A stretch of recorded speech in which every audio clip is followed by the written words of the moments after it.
everyone, myself Supreet and you're watching my channel Maths Academy by Supreet. In this video, we're going to cover the last part of our sample paper 2025-2026 part 3, in which we're going to cover all the questions for the section D and E. For part 1 and 2, which includes section A, B and C, the link will be there in the description box. You can click it to get the full videos. So let's get into the video. So let's start. Section D consists of 4 questions of 5 marks each. ठीक है, यहाँ पे 4 questions है, 5 marks each है. So the very first question here is, a train travels at a certain average speed for a distance of 63 kilometers and then travels at a distance of 72 kilometers at an average speed of 6 kilometers per hour, more than its original speed. If it takes 3 hours to complete the total journey, what is the original average speed? ठीक है, तो यहाँ पे वो क्या बोल रहे हैं कि एक ट्रेन है और वो एक एवरेज स्पीड पे चल रही है. सो द पॉइंट इज कि वो जब यहाँ से यहाँ का एवरेज स्पीड पे कवर कर रही है distance, just name it like a और बी, वो कवर कर रही है 63 किलोमीटर्स. ओके, बट फिर क्या होता है कि जो ट्रेन होती है ना, अब वो कवर कर रही है 72 किलोमीटर्स पर आवर की स्पीड पे, यानी बी से सी जब वो गई है उसकी स्पीड जो है दैट इज लाइक 6 किलोमीटर मोर. ठीक है, अभी क्या है कि 72 किलोमीटर कवर किया है बट स्पीड भी बढ़ गई है. ठीक है, तो अभी हमें तो नहीं पता कि ओरिजिनल स्पीड क्या थी. तो यहाँ पे लेट जस्ट एक्स की हमारी ओरिजिनल स्पीड एक्स थी और बी से सी जाने पे, because that time that train cover 72 kilometres और वहाँ पे स्पीड 6 किलोमीटर पर आवर मोर थी. ठीक है, तो that means something like this. Okay, अब इनको हम नेमिंग दे देते हैं, जैसे कि ये स्पीड मेरी 1 है, उसमें उसने डिस्टेंस करा 63 किलोमीटर्स, और ये मेरी स्पीड 2 है जो 6 मोर देन ओरिजिनल स्पीड है, और ये मेरा डिस्टेंस 2 है. जब स्पीड ज़्यादा थी तो डिस्टेंस भी ज़्यादा कवर हुआ. तो ये जो हमने यहाँ लेट किया उसको अब हम लिखेंगे यहाँ पे. So let the original speed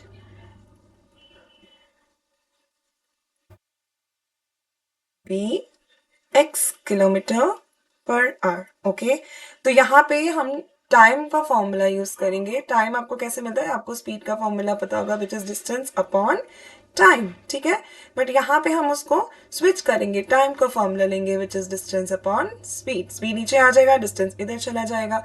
so why we gonna use time का फॉर्मूला हियर, क्योंकि अगर आप ये पढ़ोगे, if it takes 3 hours to complete the total journey, उन्होंने हमें यहाँ से यानी ए से लेके सी तक का टोटल टाइम बताया है विच इज 3 आवर्स. ठीक है, तो उसके अकॉर्डिंगली अगर हमें टाइम दोनों का पता होगा, लाइक ए से बी का, बी टू सी का, उसको हम कंप्यूट कर सकते हैं 3 आवर्स की. That's why we gonna use time का फॉर्मूला हियर. ठीक है, तो जैसे कि फर्स्ट केस में देखते हैं, let's talk about first case here. First case में अगर आप देखोगे तो आपको टाइम कितना लगा है, that is 63 upon x, which is speed. तो this much of time. ये मेरा फर्स्ट केस हो गया. और सेकेंड केस देखेंगे अब हम. सेकेंड केस का जो टाइम है that is 72 upon x plus 6 hours. This is the thing which we have to write now कि ये फर्स्ट है और ये सेकेंड है. अभी हम इन दोनों को ऐड करने वाले हैं. Okay, so let's just add equation 1 and 2. ठीक है, अब हम इन दोनों को ऐड करेंगे तो आपको मिलेगा 63 upon x plus 72 upon x plus 6. इसको हम किसके इक्वल रख सकते हैं, 3 आवर्स, क्योंकि ये भी मेरा जो डिस्टेंस है ना, आप देखोगे ए से B, B to C, basically A to C की ही बात हो रही है. ठीक है, और वो टोटल हुआ है 3 आवर्स में कंप्लीट. चलो अब इसको कंप्यूट करते हैं. तो अभी हम नीचे एलसीएम लेंगे which is x plus 6, 63, you're gonna do times x plus 6 plus 72 times x equals to 3. ठीक है, इसको ओपन करेंगे ब्रैकेट को, तो here you will get 63x plus, and इधर आपको मिलेगा 63 times 6 will give you 378 plus 72x, और ये इधर चला जाएगा 3.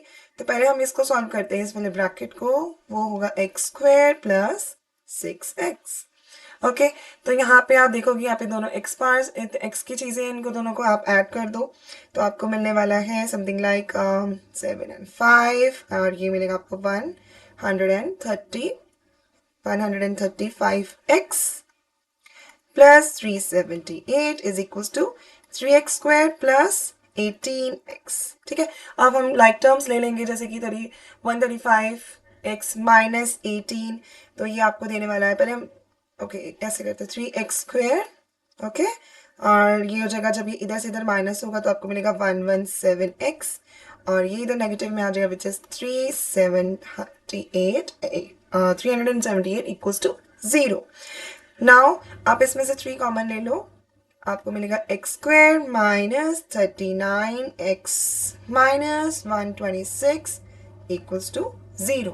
तो ये आपका इधर डिवीजन में चला जाएगा, तो बेसिकली आपकी इक्वेशन आ जाएगी x square minus 39x minus 126 equals to 0। ठीक है, अब हमें फैक्टराइज करना है, बेसिकली फैक्टर्स फाइंड करना है कुछ ऐसे जिसको मैं जब सब्ट्रैक्ट करूं या ऐड करूं आई एम गोना गेट 39, और जब मैं मल्टीप्लाई कर रही हूं तो मुझे मिल रहा है 126। ठीक है, तो अब हमें अगर फैक्टर्स देखने हैं तो जैसे कि यहाँ पे हम करेंगे x square minus 42 minus 3 will work here, ये आपको 39 देगा, और जब आप इसको टाइम्स करोगे यू विल गेट 126। x बाहर रहेगा minus 126 which is equals to 0। अब आप इसको ब्रैकेट को ओपन कर दो, x square minus 42x plus 3x minus 126 equals to 0। Let's take common, x है, x माइनस 42 है, एंड 1 इज लाइक प्लस, आप इसमें लिख सकते हो 3, आपको मिलेगा x minus 42 which is equals to 0। तो या तो आपका इधर आ जाएगा x माइनस 42, और इधर आने वाला आपको x plus 3 which is equals to 0। अब आपके पास 2 ऑप्शन है, या तो x हो सकता है हमारा 42, या हो सकता है x हमारा -3, which is not possible. Actually speed कभी भी नेगेटिव्स में नहीं होती, करेक्ट, तो हमारा आंसर जाएगा 42, सिंपल। x हमने लेट किया था ओरिजिनल स्पीड को, so that's how original speed हमारी कितनी होगी 42 kilometres per hour. So that's it. Question number 33. Prove that if a line is drawn parallel to one side of a triangle to intersect the other two sides in distinct points, the other two sides are divided in the same ratio. Okay? और ये भी एक है हमारा part, basically इसमें 2 parts हैं, और अगर आप ध्यान से रीड करोगे तो आपको समझ आएगा that this is related to BPT which is basic proportionality theorem. बहुत इंपॉर्टेंट है, जरूर करके जाना, इससे रिलेटेड क्वेश्चंस जरूर पूछते हैं। ओके, तो अभी हम ये प्रूव करेंगे सबसे पहले कि एक ट्राइंगल है हमारे पास, तो उसकी नेमिंग देते हैं हम। अगर आप देखोगे सेकंड पार्ट में पी क्यू आर की ही बात हो रही, तो चलो हम पी क्यू आर ही ले लेते हैं। Okay, and then we just have to prove that if a line is drawn parallel to one side of a triangle, यहाँ पर parallel line draw की है जो intersect कर रही है मेरी other two sides को किसी point पे, तो let's just name that point as L and M। ये दोनों, ये जो लाइन है इसको सेम रेशियो में डिवाइड कर दिए इसको। ठीक है, तो let's just write in triangle। तो प्रूफ जब करते हैं तो आपको सब कुछ जितना जो ये बोला है ना, ये सब कुछ लिखना होता है। ठीक है, तो in triangle PQR, let a line is drawn parallel to QR. Okay, QR, यहाँ पे ये भी मेंशन करना है कि intersecting PQ at L and PR at M। Okay, ये मेंशन करने के बाद आप देखो आपको क्या प्रूफ करना है। टू प्रूव हमें प्रूव करना है कि जो रेशियो है आपकी P L and L Q is equals to P M upon M R, correct. तो चलो इसका प्रूफ स्टार्ट करते हैं। प्रूफ के लिए आप इधर लिखोगे कि आप कौन से ट्राइंगल की बात कर रहे हो। आप बात कर रहे हो triangle in triangle PQR, 2 lines कौन से पैरेलल है, LM parallel to QR which is given है। बेसिकली गिवन मतलब हमने एज्यूम स्टार्टिंग में कर लिया था। ठीक है, बिकॉज ये दोनों लाइन पैरेलल है तो इसकी वजह से क्या होगा कि जो आपके ये 2 एंगल है, जैसे कि PLQ will be equal to P Q R, and अगर आप देखोगे इधर से तो बेसिकली ये वाले और ये वाले, and other two angles are angle PML is equals to angle PR and Q. The reason is corresponding angles, because ये दोनों लाइन पैरेलल हैं तो ये corresponding angles बनेंगे और वो बिल्कुल सेम होंगे. ओके, अब देखो दोनों एंगल मेरे बिल्कुल सेम है. ओके, बिकॉज ऑफ दैट, तो since two angles of triangle, अब ट्राइंगल्स के नेम लिखने वाले हम यहाँ पे PLM and triangle PQR are equal. तो जब दो एंगल आपके इक्वल होंगे तो क्या होने वाला है, जो ट्राइंगल आपका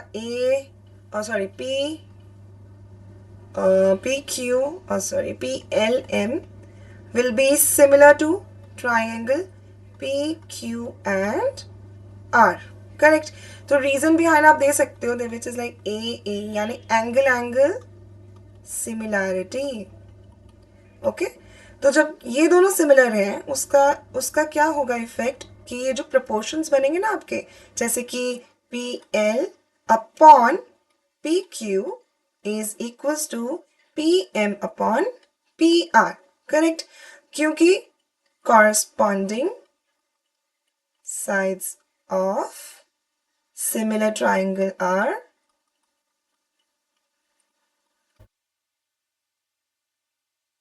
equal in proportion. Got it? अब आप इसको क्या लिख सकते हो, मैं जैसे PL तो मेरा ऐसे ही है, बट मैं PQ को क्या लिख सकती हूँ, I can write PQ as PL plus LQ. Similarly मैं PR को लिख सकती हूँ PM प्लस MR. करेक्ट. अब हम यहाँ पे क्रॉस मल्टीप्लाई कर देंगे, क्रॉस मल्टीप्लाई करेंगे तो हमें मिलेगा PL PM plus MR, which is equals to PM times PL plus LQ. Okay, अब आप इसको ओपन करो, जस्ट PL, इधर आप डॉट डाल दो, विच इज लाइक मल्टीप्लाई बेसिकली, ऐसे भी लिख सकते हो आप. ये चीज एक बनेगी plus PL times MR equals to PM times PL plus PM plus LQ. Correct. अब अगर आप ध्यान से देखोगे तो आपका ये वाला PL और PM, ये वाला और ये बिल्कुल सेम है इधर, तो ये कैंसिल हो जाएंगे. करेक्ट. तो ये दोनों जब कैंसिल हो जाएंगे आपके, तो आपके पास क्या बचेगा, PL times MR and that is equals to PM plus LQ. Correct. अभी ये चीज़ आपके पास आ गई है तो आप इधर आराम से ये चीज़ लिख सकते हो कि जो आपका PL है अपॉन किसको ला सकते हो आप, which is PL upon LQ, which is like this one. ठीक है, ये टाइम्स में ना LQ and equals to PM upon, इधर से MR आपका नीचे आ जाएगा, which is like this, and that's what हमें प्रूफ करना था. ठीक है, तो ये hence proved. Okay, now let's do the second part. Basically जो इधर इन्होंने कहा है हमें PM की लेंथ फाइंड आउट करनी है, तो let's do this one. Okay, तो इस क्वेश्चन में इन्होंने हमें बताया है कि जो हमारा ट्राइंगल PQR है उसमें we just have something कि जो L और M हमें इंटरसेक्ट कर रही है हमारे ट्राइंगल को, उसके लिए हमें वैल्यूज दी हुई है इन्होंने. ठीक है, जैसे PL दिया है, PQ दिया है, तो चलो हम इधर लिख लेते हैं कि ये एक ट्राइंगल है which is PQ and R, intersect कर रहे L और M पे, यहाँ पे लाइन है, ये दोनों पैरेलल हैं. तो यहाँ पे हमें गिवन है कि जो हमारा PL है that is 5.7 centimetre, PQ is 15.2 centimeter, MR is 5.5 centimetre. तो हमें पी एम की लेंथ फाइंड आउट करनी है। ओके, तो पहले हम तो स्टार्ट करेंगे और ये भी बीपीटी थ्योरम से होगा। ओके, तो यहाँ पे आप करोगे P L upon P Q equals to P M upon P R. Okay, यहाँ पे आपको वैल्यूज जो दिया उसको आप लिख दो, जैसे कि 5.7, पी क्यू आपके पास 15.2 equals to 5.5। Okay, P M नहीं मुझे पता, मुझे फाइंड आउट करना है। सो दैट इज एक्स, और आप पी आर को क्या लिख सकते हो, एक्स प्लस 5.5। ठीक है, इसको क्रॉस मल्टीप्लाई कर देंगे। तो अगर आप वैसे अगर आपको पता हो तो ये 19 के टेबल से जाएगा, इन केस नहीं है तो आप क्रॉस मल्टीप्लाई भी कर सकते हो। ठीक है, तो ये हो गया आपका यहाँ पे ऐसे। तो अगर आप इसको सॉल्व आउट करोगे तो आपको मिलने वाला है समथिंग लाइक इधर से इसको हम करेंगे 3x plus 5.5 and 8x। Correct, यहाँ पे आप इसको सॉल्व करेंगे तो आपको मिलेगा 8x, एक सेकेंड, यहाँ पे आपको 3x मिलेगा, 3x प्लस 3 टाइम्स 5 15 1 6, ये आपको मिलेगा 16.5 इक्वल्स टू 8x। ओके, यहाँ पे आप इसको माइनस में ले जाओगे तो आपको मिलेगा 8 minus 3 which is like 5x equals to 16.5। यहाँ पे आप x की वैल्यू निकालोगे by doing the division stuff. ठीक है, तो ये आपको 5 मिलेगा विच इज 0, 5 10, 5 टाइम्स 3, 5 टाइम्स 3, और ये आपको मिलने वाला है 3.3। सो आपकी जो x की वैल्यू आई है वो कितनी आई है, दैट इज 3.3 सेंटीमीटर्स। ठीक है, तो जो वैल्यू उन्होंने यूज किया आप वही यूज करोगे। सो आपकी x की वैल्यू अभी आई है which is like pm and that's what they were asking us to find out. Okay, अगर वो pr पूछते तो आप ऐड करके लिख देते। So let's do the next one. Let's do question number 34, part A. From a solid right circular cone whose height is 6 cm and radius of base is 12 cm, a right circular cylindrical cavity of height 3 cm and radius of 4 cm is hollowed out, such that the base of cone and cylinder form concentric circles. Find the surface area of the remaining solid in terms of pi. तो पहले हम इसकी picture बनाएंगे, जैसे कि something like this. हमारा एक right circular cone है जिसमें से एक सिलेंडर शेप का अच्छा सर्कुलर है ना, तो यहाँ बेस आपका सर्कल जाएगा, राइट, समथिंग लाइक ऐसे। ठीक है, तो यहाँ पे वो बोल रहे हैं कि इस राइट सर्कुलर कोन है जिसमें से एक आपने सिलेंड्रिकल कैविटी ऑफ हाइट, मतलब एक सर्कुलर सिलेंडर है जिसको आपने हॉलो आउट किया, उस शेप को इस शेप को आपने हॉलो आउट किया। ठीक है, हॉलो किया है तो बेसिकली जो उसका रेडियस है, दोनों के जो बेस हैं वो कॉन्सेंट्रिक सर्कल फॉर्म कर रहे हैं। तो मतलब ये बेस और जो कोन का बेस है वो कंसेंट्रिक सर्कल्स फॉर्म कर रहे हैं। ठीक है, तो अब हम पीछे वाला इसकी लाइन को इरेज करेंगे ताकि आपको और क्लियर हो कि वो कैसे दिखेगा, समथिंग लाइक दिस। ओके, तो ये भी आपकी इमेजिनरी लाइन है जो पीछे से जा रही है। तो यहाँ पे क्या है कि ये कोन है, कोन में एक सिलेंड्रिकल आपने हॉलो आउट किया है सिलेंडर शेप का। तो अभी पहले आप देखेंगे आपने क्या क्या है उन्होंने हमें दिया, तो जैसे कि कोन है उसकी हाइट दी है तो हम यहाँ पे लेट करेंगे हाइट। तो मैं कैपिटल ले रही हूँ कोन के लिए। कोन की हाइट है हमारे पास 6 centimetre, radius is like 12 centimetre. Okay, और सिलेंडर की भी हमें हाइट दी है, रेडियस दी है, तो उसके लिए हम स्मॉल h और r का यूज करेंगे। सिलेंडर, तो small h is for cylinder which is 3 centimetre, radius आपका है 4 सेंटीमीटर।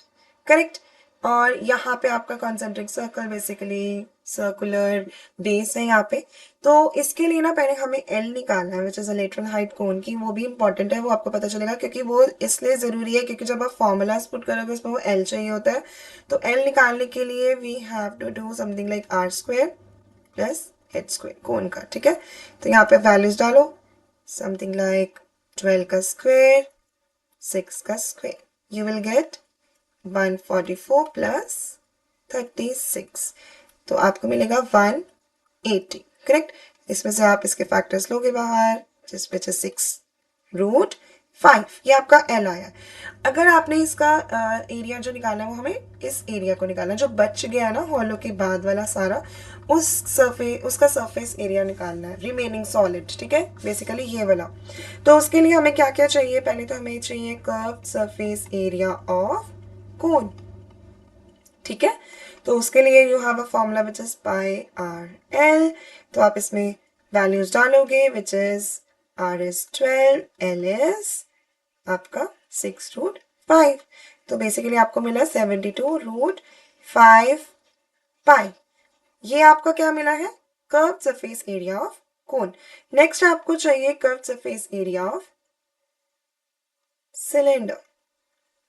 ओके, सिलेंडर का कर्व सरफेस एरिया आपका निकलेगा 2πr/h, तो यहाँ पे वैल्यूज डालेंगे, रेडियस आपके सिलेंडर की 4 × 3, that will give you 24 pi. Okay, next आपको जो निकालना है वो है आपका area of base of cone, ठीक है, ये बेस जो है आपका, उसके लिए फॉर्मूला है आपके पास πr²। तो पाई ये है, आर क्या था आपका, विच इज 12, 12 का स्क्वायर इज 144 पाई। तो ये जो आपको सरफेस एरिया निकालना है ना, रिमेनिंग सॉलिड, वो सारा आपको इन तीनों को ऐड करके मिल जाएगा। ओके, अब आप इन तीनों को ऐड करोगे तो सरफेस एरिया होगा आपका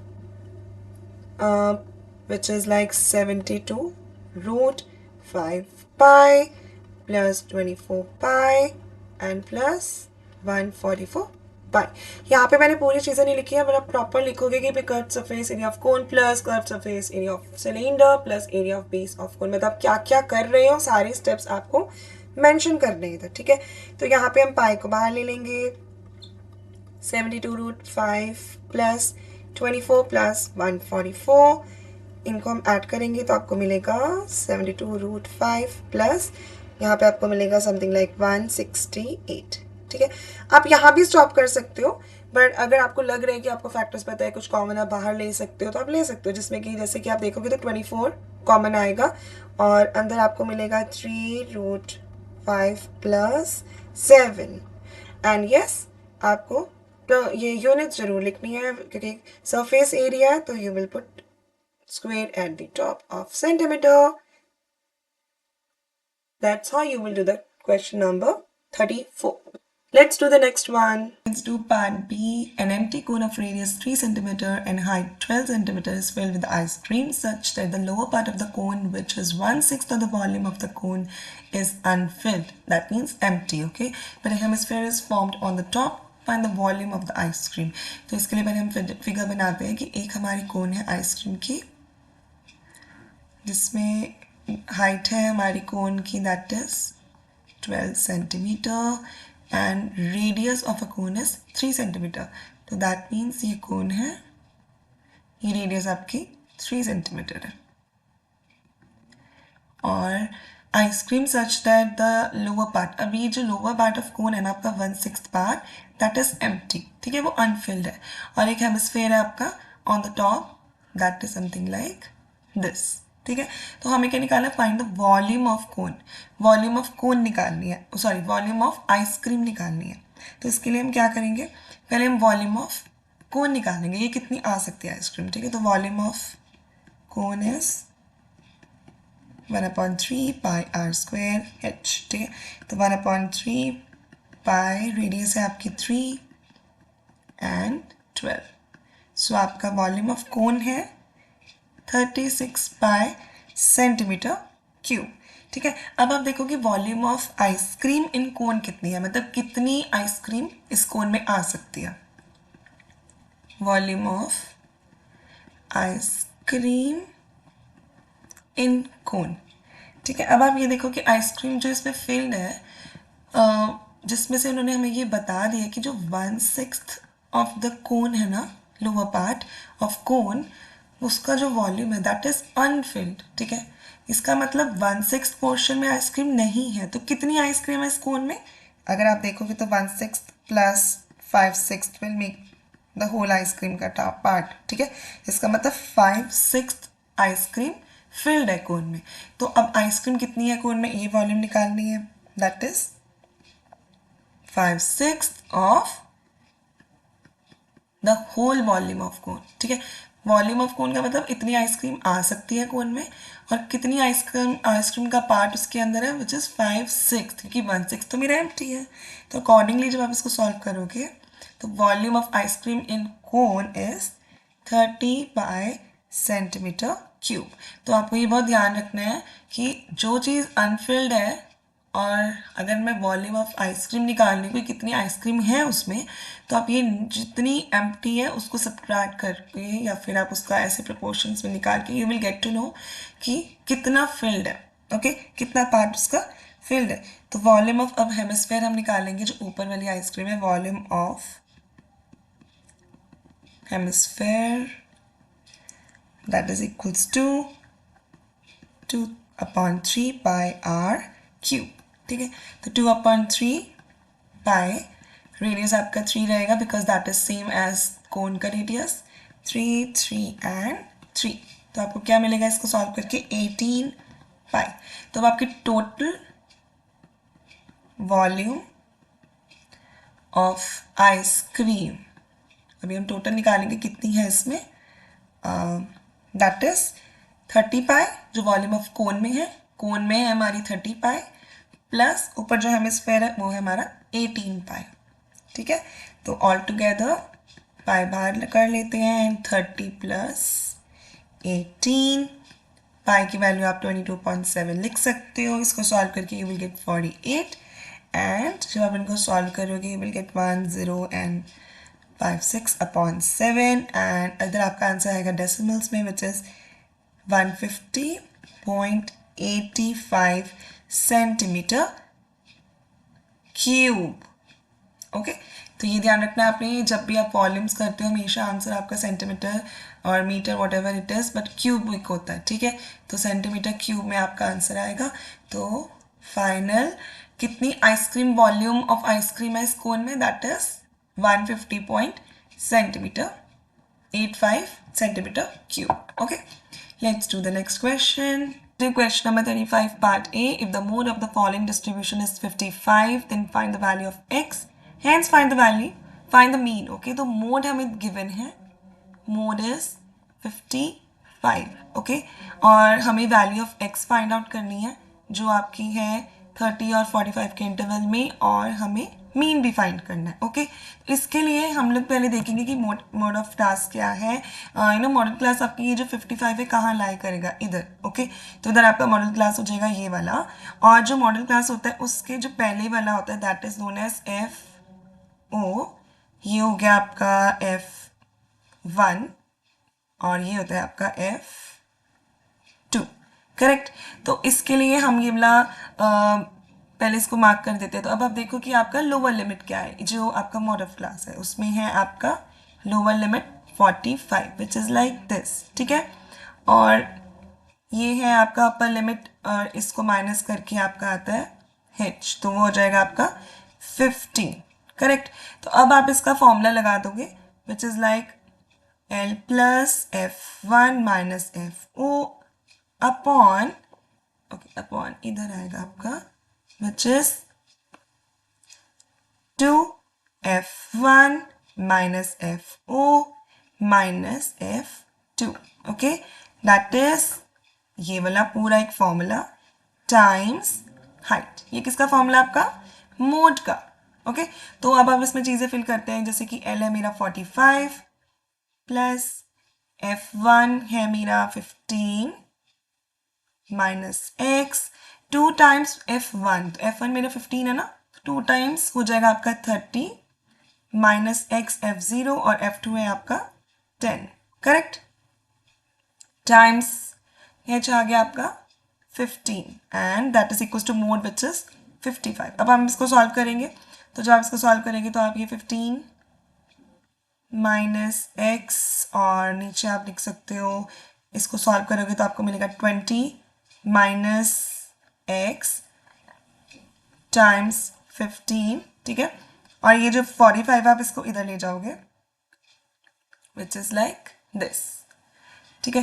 तो इसको सॉल्व करोगे तो ये will get 15 minus x upon 20 minus x equals to, ये जब आपने सब्ट्रैक्ट किया आपको क्या मिला, 10, ठीक है, और ये आप फिर इसको डिवीजन में ले जाओ 15 को, something like this, 5 times 2, 5 times 3, cross multiply करेंगे, 15 minus x equals 2, 2 times 20 minus x, correct. तो इसको ओपन करेंगे, that will give you 45 minus 3x equals to 40 minus 2x, ठीक है।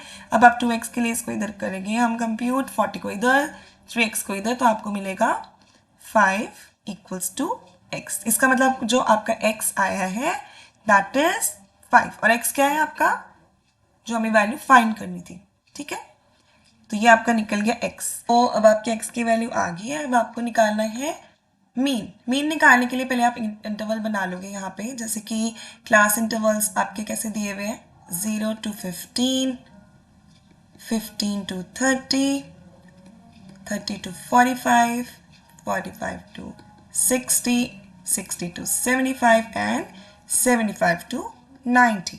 तो आप यहाँ पे फ्रीक्वेंसी में निकालोगे। फ्रीक्वेंसी के लिए आप ये देखो 10, 7, x की वैल्यू 5, 15, 10 एंड 12। तो ये आपका टोटल आ जाएगा sigma f i which is equals to 59, correct. अब आप यहाँ पे निकालोगे एक्स आई निकालने के लिए इन दोनों को आप ऐड करोगे, इंटरवल्स को डिवाइड बाय 2 करोगे, तो 15 प्लस 0 विल गिव यू 15, उसका half, that means divide by 2 is 7.5, 30 plus 15 45, उसका हाफ 22.5, सिमिलरली हियर 37.5, फिर आ जाएगा आपका 52.5, जब इन दोनों को ऐड करोगे तो आपका आएगा 67.5 और ये आएगा 82.5, ठीक है। इसके बाद हम लोग निकालेंगे एफ आई एक्स आई, ठीक है। उसकी वैल्यू हम यहाँ निकालने वाले हैं, एफ आई एक्स आई। तो इन दोनों को आपने मल्टीप्लाई करना है, इसको और इसको, तो क्या आएगा आपका 75, then 157.5, 187.5, next would be 787.5 and 675, 990। अब आप इन दोनों को, इन सबको हम ऐड करेंगे, that is sigma f i x I, okay. वो आएगा आपका 2872.5। अब आपके पास सिग्मा एफ आई भी आ गया और एफ आई एक्स आई भी आ गया। अब हम इसका फॉर्मूला यूज करेंगे which is like mean equals to sigma f i x i upon sigma f i, okay. ये आपका है 2872.5 डिवाइड बाय 59। जब आप इसको डिवाइड करोगे, आपका डिवाइड करके आंसर आ जाएगा, that is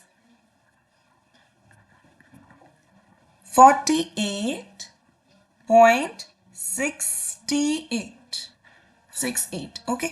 this is mean.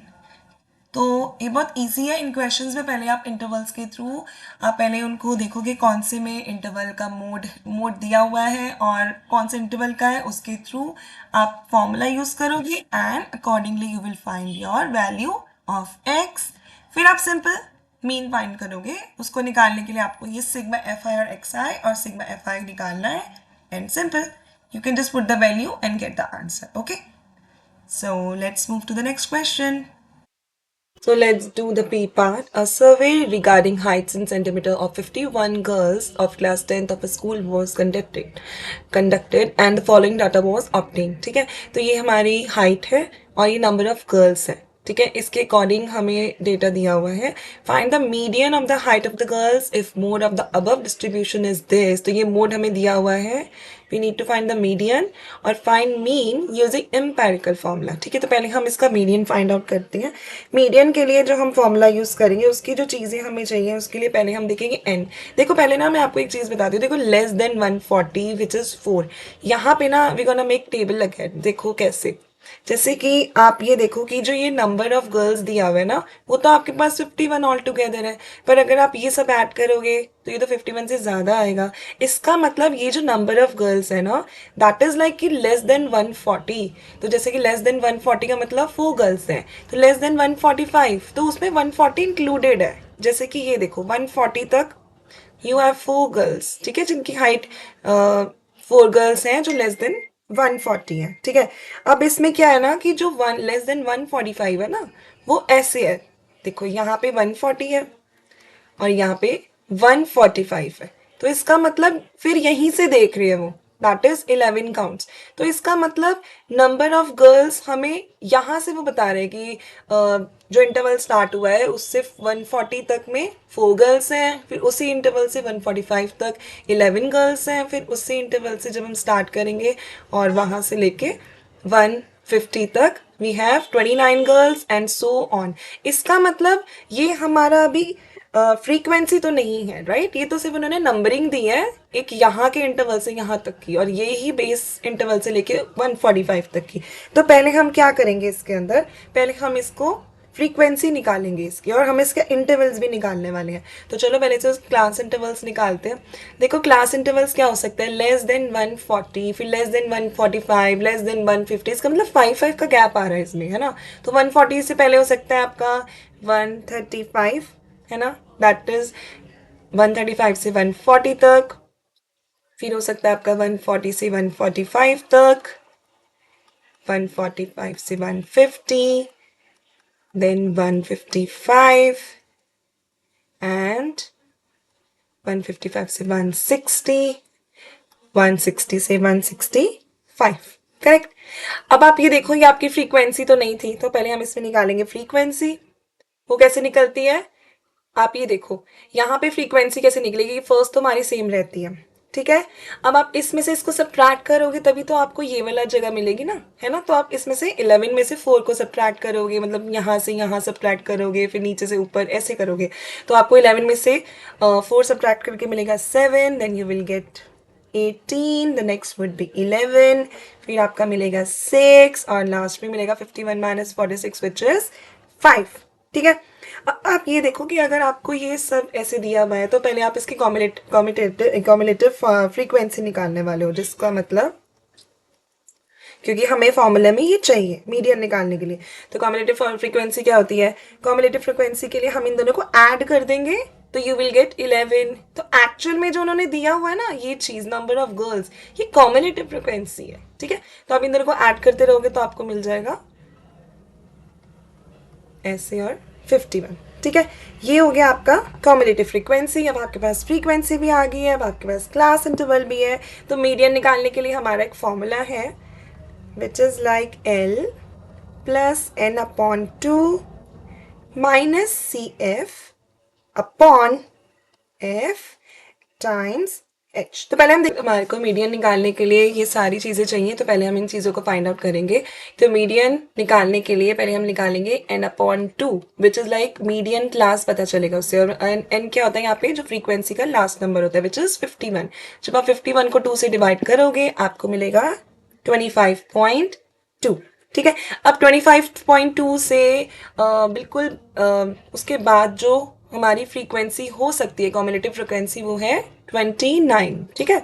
तो इससे हमें क्या पता चलेगा, median class, okay, that is like ये वाला। सो इससे अब हमारे को मिल जाएगा विच इज लाइक L। अब L क्या होगा, लोअर लिमिट जो है हमारे पास 145, H क्या होता है हमारा हायर लिमिट और लोअर को सब्ट्रैक्ट करते हैं, राइट। तो ये आपका हो जाएगा यहाँ पे 5। फ्रीक्वेंसी क्या है इस वाले इंटरवल की विच इज 18, और कॉम्युलेटिव फ्रीक्वेंसी आप कैसे देखते हो, जो इंटरवल आपका आता है उससे ऊपर वाली कॉम्युलेटिव फ्रीक्वेंसी हम लेते हैं, दैट इज 11, ठीक है। अब हम ये सारी वैल्यूज हमारे पास आ गई हैं, इस फॉर्मूला में हम सारी वैल्यूज पुट करेंगे। तो चलो m की जगह we gonna put like m, l हो जाएगा हमारा 145 प्लस n अपॉन 2 हमारा आया है 25.2 माइनस 11, फ्रीक्वेंसी हमारी कितनी थी 18 टाइम्स 5, ओके। अब आप इसको सॉल्व करेंगे, 145 प्लस 14.5 अपॉन 18 टाइम्स 5, ओके। अब आप इसको सॉल्व कर सकते हो या फिर साथ में इसको प्रॉपर, नहीं तो LCM लेना पड़ेगा, तो पहले हम इसी को सॉल्व आउट कर लेते हैं। तो आपका आ जाएगा 145 प्लस 72.5 अपॉन 18। जब आप इसको डिवाइड करोगे तो आपको मिलेगा 4.02 समथिंग। तो आप यहाँ पे भी स्टॉप कर सकते हो। तो ये आ जाएगा आपका 149.02। तो ये आपका क्या निकला है, दिस इज मीडियन। ओके, तो ये आपका मीडियन की वैल्यू आ गई। नेक्स्ट पार्ट वो बोल रहे हैं आपको कि आपको फाइंड आउट करना है मीन, और वो भी यूजिंग एम्पेरिकल फॉर्मूला। तो मीन निकालने के लिए पहले तो हम इसका मोड देखने वाले हैं। तो पहले आप देखो, मोड में गिवन है विच इज 148.05। ओके, मीडियन, हमारा मीडियन निकल चुका है जो है हमारे पास 149.02, और हमें क्या निकालना है, मीन। ठीक है, और एम्पेरिकल फॉर्मूला यूज करना है। वो क्या होता है, that is 3 median equals to 2 mean, that mean twice of mean plus mode. तो 3 टाइम्स, सो यहाँ पे हो जाएगा 3 टाइम्स 149.02 जो हमारा मीडियन था, ट्वाइस ऑफ मीन, मीन मुझे निकालना है, मोड उन्होंने हमें दिया हुआ है विच इज लाइक 148.05। ठीक है, ये इधर ले जाएंगे विच इज लाइक, पहले हम इसको सॉल्व करते हैं, आपको मिलेगा 447.06। ओके, और ये आप 148.05 को इधर ले आओगे विच इज लाइक माइनस में। ओके, और नीचे आप 2 भी ला सकते हो, इसी प्रोसेस में आप कर सकते हो। अब आप इसको सब्ट्रैक्ट करोगे तो आपको मिलेगा, इन दोनों को सब्ट्रैक्ट करके वी गोना गेट 299.01 अपॉन 2। अब हम इसको सॉल्व करेंगे, जब हम इसको डिवाइड करेंगे तो आपको मिलने वाला है 2 times 1, 2 times 4 17, then you will add 9 which is like 0.5 and something like 5। तो ये आ गया आपका value of mean year. Okay, so this is the way आप क्वेश्चन सॉल्व करोगे। यहाँ पे आपका ये मोड है, this is mode, okay sorry median, mode तो हमें गिवन है, and this is mean. Okay, so now let's just start the next question. Case study वाले क्वेश्चन है, 4 मार्क्स ईच है, बहुत इजी होते हैं, इनको बड़े ध्यान से करोगे तो आपको फुल मार्क्स मिल जाएंगे। ठीक है, 36 क्वेश्चन है। In a class the teacher asks every student to write an example of AP. 2 boys हैं, Aryan and Roshan writes a progression as. अब ये जो प्रोग्रेशन है ये आर्यन का है, और ये जो प्रोग्रेशन है वो रोशन का है respectively. Now the teacher asked his various students the following question on progression. अब ये जो दोनों progression है इसके बेस पे टीचर ने कुछ questions पूछे हैं स्टूडेंट से। ठीक है, तो पहला क्या है, help the student to find the answer of the following. First, find the sum of the common difference of two progression. sum किसका फाइंड आउट करना है, कॉमन डिफरेंस का। तो पहले हम इसका कॉमन डिफरेंस निकाल लेंगे। तो पहले आप इसमें फर्स्ट में देखो कि आपके पास आर्यन का दिया हुआ है, आर्यन का आप लिख लो, आर्यन का आपका AP है -5, -2, 1 एंड 4 सो ऑन, और रोशन का है आपके पास that is 187, 184, 181 and so on. अब कॉमन डिफरेंस कैसे निकलता है, हम आर्यन के लिए इसको ले लेंगे D1, उसके लिए -2 -5। ठीक है, इस वाली डिजिट से इसी को सब्ट्रैक्ट करते हैं, तो माइनस माइनस प्लस हो जाएगा, राइट। तो ये आपका हो जाएगा -2 + 5, तो आंसर हो जाएगा आपका 3, करेक्ट। और D2 हो जाएगा रोशन के लिए, वो हो जाएगा आपका 184 -187, दैट शुड बी -3। अब वो क्या पूछ रहे हैं, सम ऑफ द कॉमन डिफरेंस। अब कॉमन डिफरेंस निकल गया तो इसका सम क्या होगा, D1 + D2, that will give you what 3, ये वाला सम -3, तो ये देगा आपको 0। ठीक है, तो आपका फर्स्ट का आंसर आया है दैट इज 0, करेक्ट। अब आप इसका सेकेंड पार्ट देखते हैं। Find the 34th term of the progression written by Roshan. Roshan का हमें 34th टर्म देखनी है। ठीक है, उसके अकॉर्डिंग 34th टर्म निकालने का क्या फॉर्मूला है, that is A34 equals to A + n - 1D। ठीक है, तो A क्या है यहाँ पे रोशन का A इज 187, फर्स्ट टर्म हो गया, n is which we have to calculate, और डिफरेंस हो गया आपका, वो आया था आपका -3, करेक्ट। तो अब आप इसको सॉल्व करो, 187 + 33 टाइम्स -3, इसको सॉल्व करोगे तो ये विल गेट 187 और माइनस का 99. So the answer for this is 88. Got it? Now let's do the third part and the sum of first 10 terms of the progression written by Aryan. Aryan की first 10 terms का sum निकालना है, तो इसके लिए हम लोग sum का formula लेंगे. पहले third part का A कर रहे हैं हम लोग.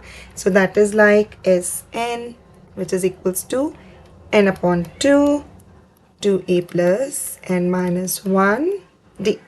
ठीक है, तो यहाँ पे n है आपका, हमें sum of 10 निकालना है ना. That is 10 upon 2 2 times a आपका कितना था इसमें Rn में, that is -5. तो ये हो जाएगा आपका -5 plus n minus 1 which is like 10 minus 1 और डिफरेंस है आपका 3. करेक्ट, इसको सॉल्व करते हैं. ये हो जाएगा आपका 5 यहाँ पे, तो 5 ब्रैकेट में आपका -10 एंड प्लस ये 9 आ जाएगा, तो 9 times 3 is 27 and you're gonna get 5 times, इसको करोगे तो आपका आएगा 17 and that will give you 85. Okay, so this is the answer for the third part of the question. Let's do the next part which is B part. Which term of progression will have the same value? अब हमें देखना है कौन सी term progression की same value देगी, मतलब दोनों के केस में. ठीक है, तो उसके लिए हम लोग करेंगे, इधर लिखते हैं इसका B part. सो बी पार्ट के लिए आप देखो दोनों की सेम वैल्यू होनी चाहिए. ठीक है, तो let's just take a n as a term जो दोनों की सेम है. तो इसके लिए हो जाएगा a plus n minus 1t equals to a plus n minus 1 and that is d. ठीक है, हम यहाँ पे वैल्यूज डालते हैं. यहाँ पे आपका -5, n है आपका जो नहीं पता कौन सी टर्म सेम है, एंड डिफरेंस क्या था आपका, डिफरेंस वॉज इधर 3. That is equals to 187 plus n minus 1, हमें टर्म नहीं पता, एंड डिफरेंस इज -3. इसको हम सॉल्व करेंगे तो आपको मिलेगा -5 प्लस 3n माइनस 3 187 और ये हो जाएगा -3n और प्लस 3. करेक्ट, अब इन दोनों को हम सॉल्व करेंगे. ये आपका मिलेगा -8, ये हो जाएगा 3n, इनको करोगे तो आपको मिलेगा 190 -3n. ओके, अब आप इसमें 3n आप देखो इधर लेके जाओगे तो यू विल गेट 6n और ये इधर जाएगा तो यू विल गेट 198. करेक्ट, अब n निकाल लेते हैं. n हो जाएगा आपका 198 अपॉन 6. तो जब आप इसको डिवाइड करोगे आपका निकलेगा 6 times 3 18, 6 times 3 is 80. इसका मतलब जो 33rd टर्म होगी दोनों की, आर्यन एंड रोशन की, वो दोनों प्रोग्रेशन में सेम वैल्यू देंगी. Okay, let's do the next part. Number 37, इसमें a group of class X students goes to picnic during the winter holidays. The position of 3 friends Aman, Kirti and Shahat are shown by the points P, Q and R. अभी ये picture हमें given है और find the distance between P and R. अभी जो P है और R है इन दोनों के बीच का हमें डिस्टेंस निकालना है. तो पहले तो आप इस ग्राफ के अकॉर्डिंग इनके कोऑर्डिनेट्स बनाएंगे. तो अगर आप फर्स्ट देखोगे तो आपका आ जाएगा x विच इज 2 और y आपका 5 और ये हो जाएगा आपका 4 और ये है आपका 8 एंड 3. ठीक है, अब आप डिस्टेंस निकालने के लिए क्या फॉर्मूला यूज करते हैं. अब हम फर्स्ट पार्ट कर रहे हैं तो इसके लिए हम देखेंगे P से R तक का डिस्टेंस निकालने के लिए हमारा फॉर्मूला होता है रूट में हम लिखते हैं x2 माइनस x1 का square plus y2 minus y1 का स्क्वायर. ओके, अब आप इसमें इसकी वैल्यूज पुट कर दो. x2 क्या है आपका 8. ये देखो ये x1 होता है, ये x2. बेसिकली आप जो यहाँ पहले है वो x1 लोगे, ये x2 है. ठीक है, तो इसके अकॉर्डिंग 8 माइनस 2 का स्क्वायर प्लस 3 माइनस 5 का स्क्वायर. ओके, तो ये आपको देगा 6 स्क्वायर और -2 का स्क्वायर और यहाँ पे यू विल गेट 36 और नेगेटिव का जब स्क्वायर होता है वो हो जाएगा पॉजिटिव विच इज 4 और ये आ जाएगा आपका 40. स्क्वायर रूट ले लेंगे इसका तो आपको मिलेगा 2√10 और यूनिट्स. ठीक है, कोऑर्डिनेट्स में आप क्या लिखते हो, यूनिट्स टर्म यूज करते हो. तो डिस्टेंस हो गया आपका 2√10 यूनिट्स. अब सेकेंड पार्ट करते हैं इसका. सेकेंड पार्ट में वो बोल रहे हैं कि जो is Q the mid point of P R. क्या ये जो Q है ये मिड पॉइंट है PR का? Justify by finding the mid point of PR। तो वो बोल रहे हैं इसको जस्टिफाई करो कि ये जो हमारा Q है क्या वो मिड पॉइंट है PR का? तो हम पहले इसका मिड पॉइंट निकालेंगे because they are asking to find the mid point of PR। ठीक है, तो let's do second question here. तो अगर आपको मिड पॉइंट निकालना है तो उसके लिए आप कैसे करते हो? मिड पॉइंट के लिए आपका फॉर्मूला होता है x1 plus x2 upon 2. Similar with y1 plus y2 upon 2. अब यहाँ पे अगर आप देखोगे PR का जो मिड पॉइंट है वो देखने के लिए आप करोगे 8 plus 2 upon 2. तो 8 plus 2 आपको मिलेगा 10 upon 2 will give you 5. ठीक है, अब y के केस में अगर आप चेक करते हो तो आपको मिलने वाला है y1 and y2 which is 5 and 3 upon 2. इसका मतलब 8/2 दैट इज गिविंग यू 4. तो मिड पॉइंट आपका PR का आ रहा है 4, 5 and 4.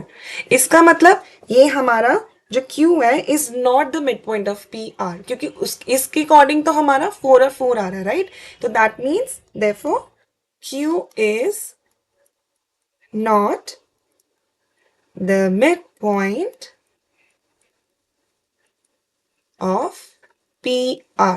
Okay. So let's do question number 3 part A. Find the point on x-axis which is equidistant from P and Q. P और Q के बीच में कोई ऐसा हमें पॉइंट ढूंढना है जो बिल्कुल इक्वल डिस्टेंस पे है P से और Q से. बेसिकली मिड पॉइंट है. ठीक है, और हमें कहाँ पे देखना है? Point on x axis. अगर एक्स एक्सिस में है तो डेफिनेटली हमारे y क्या होगा? 0. तो पहले हम लेट करते हैं. लेट पॉइंट A और इसके कोऑर्डिनेट्स क्या होंगे? Let the point be A which is the coordinates are आपका x and y is 0. Okay, अब क्योंकि वो इक्विडिस्टेंस है दैट मीन्स अगर मेरा यहाँ पे कहीं पे A है जिसके कोऑर्डिनेट्स मैंने अभी भी x और 0 लिखा है. ठीक है, तो जो मेरा पॉइंट PA है that will be equal to AQ. ठीक है, बिकॉज इक्विडिस्टेंस. यहाँ पे मैं डिस्टेंस फॉर्मूला लगा दूंगी. P से A का डिस्टेंस निकालेंगे हम लोग which is like x minus 2 का स्क्वेयर प्लस -5 का square and that is equals to distance from हमारा A से Q का. ठीक है, यहाँ पे आप करो विच इज x minus 4 का स्क्वेयर प्लस 0 minus 4 का स्क्वेयर.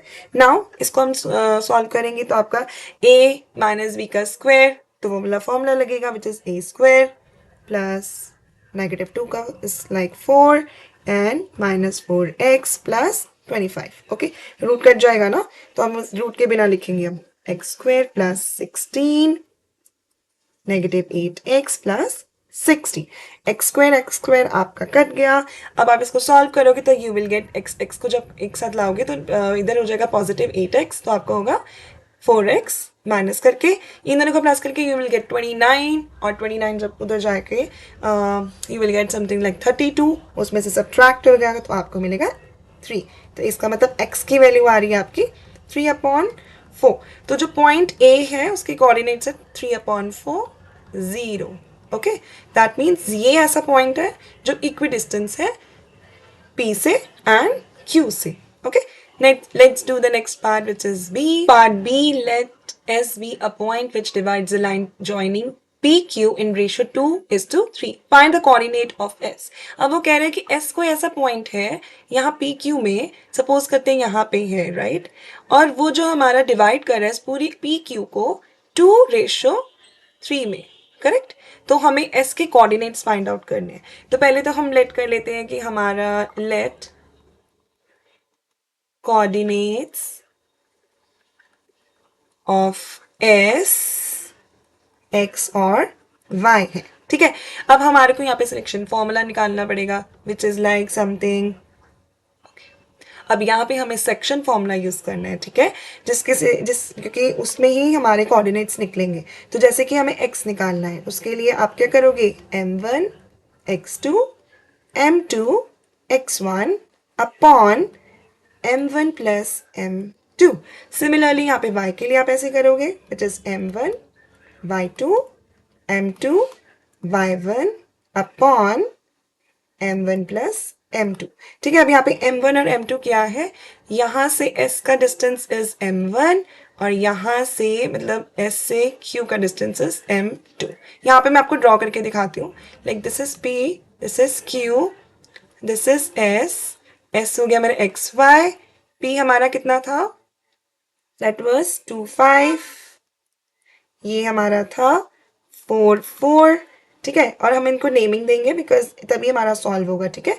ये हो गया मेरा x1 y1, ये हो गया x2 y2, ये मेरा रेशियो है 2 और ये 3, तो ये हो गया मेरा m1 और m2। बस let's just put the values. x के लिए अगर आप वैल्यू पुट करोगे m1, you have to do m1 times x2, तो m1 है मेरा 2, x2 है मेरा 4 and that will give you 8। m2 times x1, m2 है मेरा 3, x1 है मेरा 2, that is 6, and m1 plus m2 will give you 5. This is 14 upon 5. ऐसे ही y का करेंगे हम, m1 times y2 will give you m1 times y2, y2 आपका 4 है, अगेन आपको 80 मिलने वाला है। और यहाँ पे m2 times y1, m2 y1, it's like 15, okay, and इधर आपका 5, और ये आपका मिलेगा 23 अपॉन 5। यही आपके कोऑर्डिनेट्स हैं एस के, x and y, which is 14 upon 5, 23 upon 5, ठीक है। This is how you will do the question. Last question of the sample paper. India Gate, formerly known as All Indian War Memorial, is located near Kathwaya Path, formerly Rajpath at New Delhi. It stands as a memorial to, ये basically उसकी पूरी knowledge दी हुई है। अभी next part हम यहाँ से पढ़ते हैं। This is 42 meter tall, okay? Structure was designed by Sir Edwin Lutyens in the style of Romans. ये a student Shreya of height 1 meter visited India Gate as a part of her study tour, ठीक है। अभी दो चीज़ें हमें दी हैं, एक तो इंडिया गेट कितना टॉल है और श्रेया की हाइट क्या है, ठीक है। उसके according let's just see the first question. What is the angle of elevation from Shreya's eye to the top of the India Gate if she is standing at a distance of 41 kilometer away from the India Gate, ठीक है। पहले इसके हम picture बनाएंगे, तो देखो आप let's just make this as a India Gate, ये हमारा इंडिया गेट है, ठीक है। और श्रेया मेरी सपोज यहाँ पे खड़ी है और वो कितनी हाइट है श्रेया की, दैट इज 1 मीटर, ओके। तो यहाँ पे डिस्टेंस कितना है श्रेया से इंडिया गेट के बीच में, that is given 41 metre, this is 1 metre, और ये कितना टॉल है 42 मीटर, करेक्ट। तो अगर आप देखोगे श्रेया यहाँ से देख रही है तो हमें निकालना है एंगल ऑफ एलिवेशन, करेक्ट। तो पहले हम इसको नेमिंग दे देते हैं। Suppose this is A B and this is C D, और श्रेया यहाँ खड़ी हुई है, तो यहाँ उसकी जहाँ से वो देख रही है वहां से भी इस पॉइंट को मैं नाम दूंगी ई, ओके। तो अगर ये 41 मीटर है तो ये भी 41 मीटर अवे है, ओके। और अगर ये सी डी मेरा 1 मीटर है, दैट मीन्स ई बी भी मेरा, this portion is 1 metre, correct. अब हम यहाँ से स्टार्ट करते हैं solution of the very first part. उसमें क्या है कि जो मेरा यहाँ पे सी डी है ना, that is equal to E B which is 1 metre. तो अब मैं ले रही हूँ इन ट्राइंगल ए सी एंड ई। अब जो ए सी ई है ना, आपको ऐसा कुछ देखना जो जो दिया हुआ है, देखो मेरे को यहाँ पे परपेंडिकुलर दिया हुआ है और बेस, उसके अकॉर्डिंग मेरा बन सकता है समथिंग लाइक tan थीटा, ठीक है। तो जो दिया है उसके अकॉर्डिंग आप देखो, तो आपकी हाइट यहाँ पे ए ई लोगे बिकॉज आपने एंगल ऑफ एलिवेशन लेना है, वो यहाँ खड़ी है और यहाँ से देख रही है, तो इसका मतलब यहाँ से उसकी हाइट ए ई की हाइट कितनी हो जाएगी हमारी 41, ओके, क्योंकि 1 मीटर कट जाएगा ना, यहाँ से हम देख रहे हैं, तो आपका ए ई हो जाएगा A B minus E B which is like 42 minus 1, 41 metre. So that means tan theta आपका कितना हो जाएगा, that is A E upon C E, perpendicular upon base. तो यहाँ पे आपका tan थीटा के लिए अगर आप देखोगे तो 41 और आपका ये भी 41, ओके। ये हो गया आपका 1, दैट मीन्स आपका जो tan थीटा आ रहा है ना, दैट इज 1। तो आप 1 को क्या लिख सकते हो tan के जैसे, that is tan 45, 5 degree. That means theta तो आपका हो गया 45 डिग्री। इसका मतलब जो एंगल बन रहा है ना, elevation angle, that is 45 degree. Part B of this one. If Shreya observed the angle of elevation from her eye at the top to the top of India Gate to be 60 degree. अब इन्होंने हमें angle of elevation दे दिया. Okay, then how far is she standing from the base of the India Gate? अब वो कितनी दूर है हमें ये देखना है. तो फिर से हम इसका पिक्चर ड्रॉ करेंगे और श्रेया यहाँ पे खड़ी है. उसका angle of elevation उन्होंने हमें बता दिया है. That is something like 60 degree. Okay, and this. और हमें क्या क्या पता है इसमें? वी नो कि ये जो मेरा है दैट इज श्रेया की हाइट 1 मीटर. आप ये चीजें स्केल से ड्रॉ करोगे. ओके, वहां पे. और ये भी मेरा 1 मीटर होगा डेफिनेटली. और यहाँ पे हमें पूरी हाइट दी थी विच इज 42 मीटर. अब यहाँ पे नेमिंग हम देंगे A B C D and E. Angle of elevation हमें दिया हुआ है विच इज 60 डिग्री. तो अगर मैं यहाँ पे मेरे को इस ट्राइंगल, फिर से हम लेंगे triangle which is a C E. ठीक है, इस ट्राइंगल में अगर आप देखोगे तो फिर से आपको परपेंडिकुलर तो पता है. Okay, as I told you before कि ए ई हो जाएगा आपका 41 मीटर. तो आपको परपेंडिकुलर पता है यहाँ पे. अगर आप बेस नहीं पता बट आपको एंगल पता है, ठीक है, तो आप निकाल सकते हो उसका बेस. बेस क्या है? आपको ये देखना है कि कितनी दूर खड़ी है. दैट मीन्स डी बी निकालना है. तो अगर आप सी ई निकाल लोगे that would be equal to D B. Correct. तो पहले हम सी ई निकालेंगे. तो in triangle A C E tan 60 degree is equals to what? यहाँ पे perpendicular A E upon C E. Correct. तो tan 60 आपका कितना होता है? √3.